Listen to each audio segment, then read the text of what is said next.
Sí, harem així. ¡Vamos! Ahora empezamos aquí la entrevista con los señores. El futuro del cine catalán. El futuro del cine catalán. No sabe lo que dice el colega. El futuro está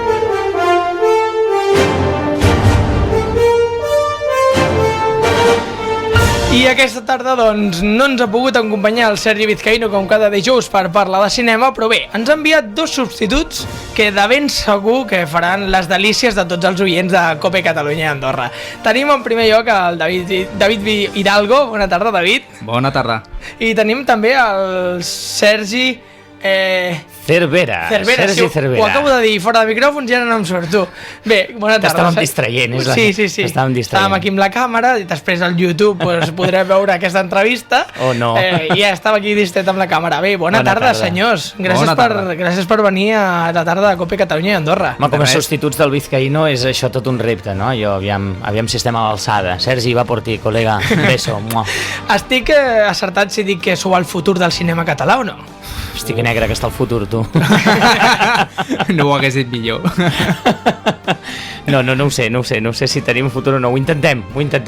Cada dia s'intenta. Bé, futur, estem en un període de crisi, això està claríssim. Què dius ara? No t'has enterat. No, Sergi, no, què va? I això què vol dir? Que no hi ha peles o què? Sento donar-te la mala notícia, no hi ha gaire.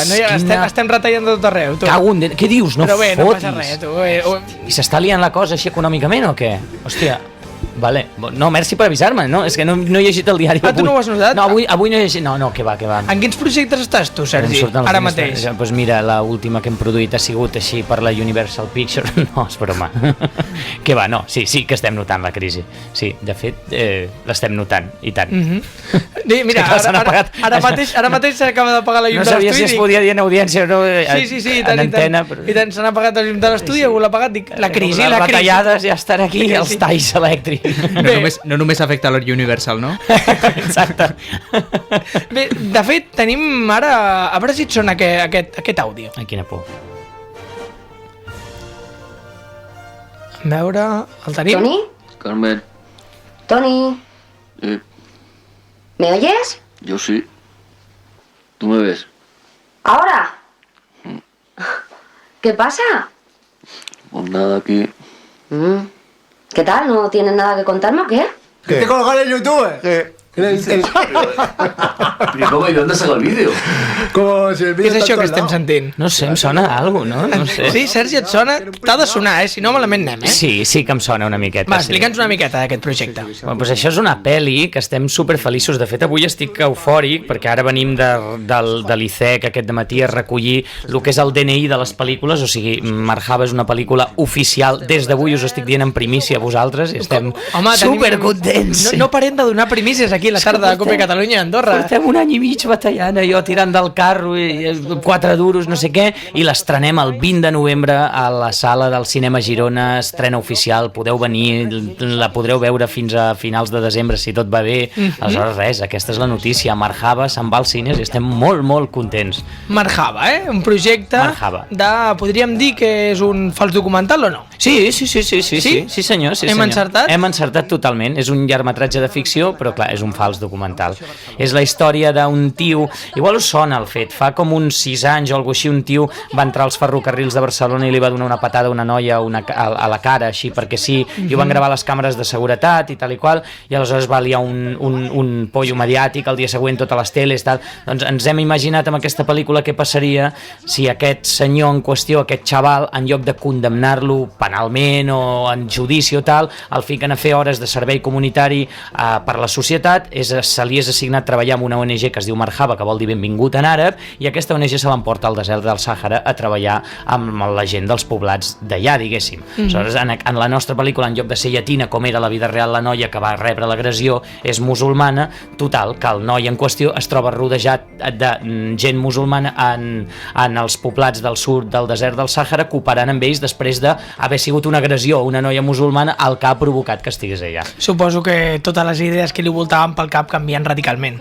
Bueno, això, a veure la pel·lícula. Bé, jo espero que passi això. Jo l'aniré a veure amb aquesta intenció, a veure què passa. Tenim un espectador més. De moment a mi ja me l'has venut, que ho sàpigues. Home, que bé. I et felicito, director, que guai. I et felicito, per haver aconseguit això que dius, saps? De que és una pel·lícula oficial i que l'aconseguissis estrenar al cinema a Girona. De veritat, tota la sort del món, Res més, si ara estàvem parlant aquí a Control, estàvem compartint debat de director, aquestes coses, lo fàcil que és. Suposo que és difícil. Aquí què va? Està tirat. Voleu fer una... Pim-pam-pum, escolta... Els diners venen sols, no hi ha cap complicació. Sí, David, tu t'has trobat moltes complicacions, pel que veig.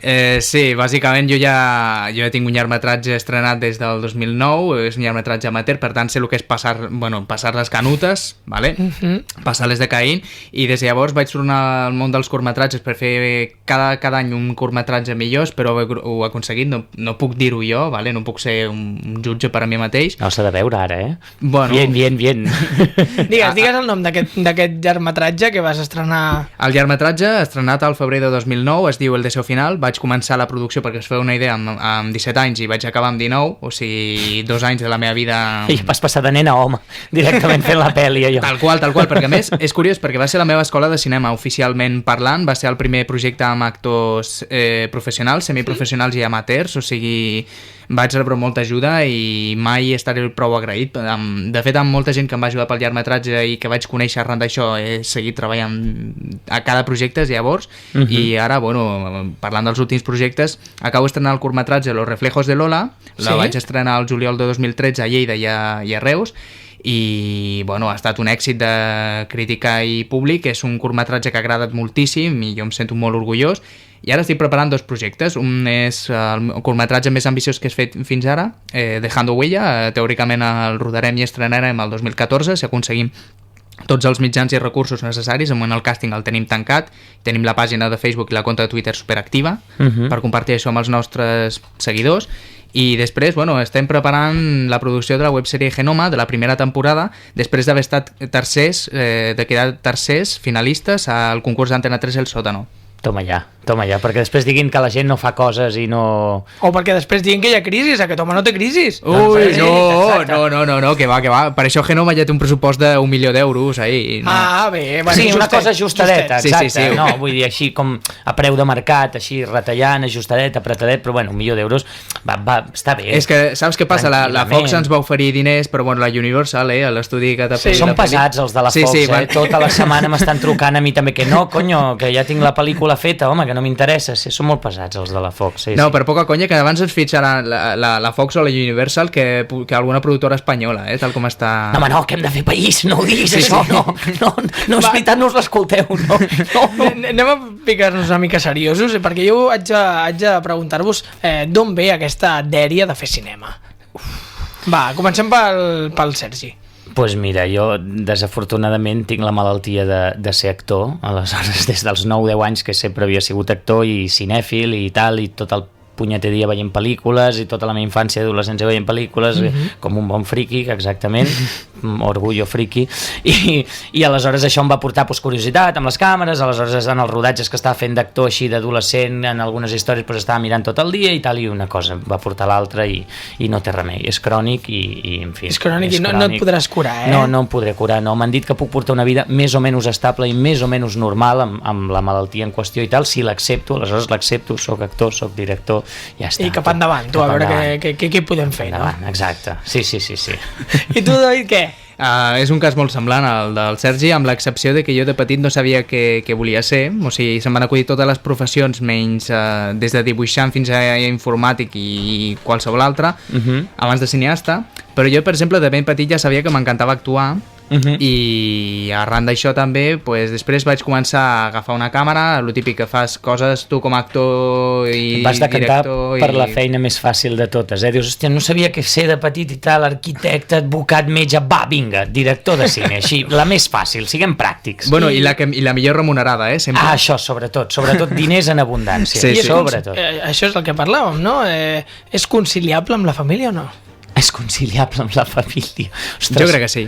Jo no sé què respondre Sí? a aquesta Jo crec que pregunta. sí. Home, suposo que les llargues jornades de rodatges, les llargues jornades de muntatge, de producció, de postproducció, tota Hola. la pesca que La va al voltant família d'una pel·lícula... T'estima i aleshores diu, bueno, doncs endavant, et recolzem, clar que sí, què hem de fer? Et fa feliç, sí, doncs endavant, endavant. Però pateixen. Tio. No sé si coneixeu la Rebeca. Hola, què tal? I tant Hola. que coneixem a la Sí, Rebeca. una miqueta, amb el Sergi sí. Sí. Pues crec que aquí tenim a la Rebeca perquè no sé si heu estat a Israel.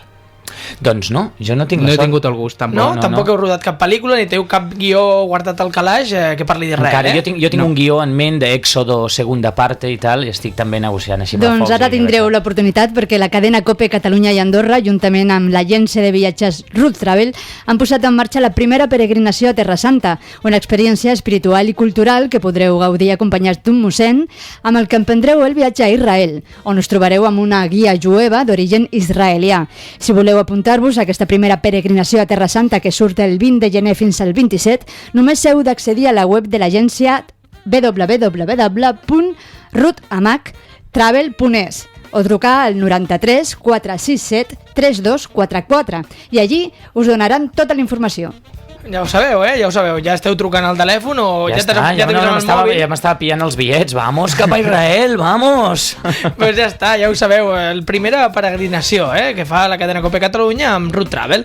Bé, és una oportunitat doncs, de conèixer una mica el país i si més no, pues, que les vostres imaginacions, les vostres ments comencin a treballar amb un guió d'aquests. Marxem demà, no? Sí, home, bé. A quina hora ens passeu a buscar? No ho sé, ja trucarem a l'autobús. Vinga, per autobús. Hòstia, autobús, limusina, no? Si de cas. Bé, doncs, moltes gràcies, David Hidalgo. Molta sort amb els projectes que tens per endavant. Gràcies a vosaltres. Molta sort també, Sergi Cervera. Per... Us esperem al partir del 20 de novembre al cinema Aquí, Girona. recordem, Marjava. recordem, Sí, promo així, pom, Sí, home, saps? Allò clar que sí, discretament, ja que estàs aquí. Cinemes de Girona. El Cinema Girona de Barcelona, que està aquí al costat de Gràcia i tal, Sí. al carrer Girona, de fet, a les 21 hores els dimecres, Marjava, a partir del 20 de novembre en endavant. Doncs ja ho sabeu, si voleu gaudir del millor cinema català i fet a casa i per recolzar aquesta gent que està pujant i en temps de crisi, doncs tots cap al cinema. Nosaltres tornem demà amb moltes més coses, ja divendres, amb tot el recull de premsa i si més no, doncs també amb molts més col·laboradors. Moltes gràcies per escoltar-nos i que passeu una molt bona tarda.